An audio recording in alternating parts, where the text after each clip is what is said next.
Dövlət İmtahan Mərkəzi tərəfindən iyunun 14-də ali təhsil müəssisələrinin magistraturalarına qəbul imtahanı keçiriləcək. İmtahan Respublikanın 3 şəhər və rayonunda, Bakı, Sumqayıt və Abşeronda, ümumilikdə 63 binada təşkil olunacaq. İmtahan bütün binalarda eyni vaxtda, saat 10-da başlanır.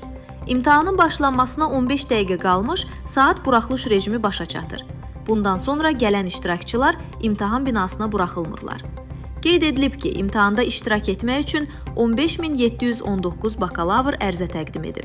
Onlardan 14.612 nəfər Azərbaycan bölməsi, 1107 nəfəri Rus bölməsi üzrə imtahan verəcək. Bakalavrlardan 10.632 cari ilin, 5.087 isə əvvəlki illərin məzunlarıdır. 35 nəfər xarici ölkə vətəndaşıdır. İmtahanın idarə olunmasına 63 ümumi rəhbər, 175 imtahan rəhbəri, 1442 nəzarətçi, 202 buraxılış rejimi əməkdaşı cəlb olunacaq.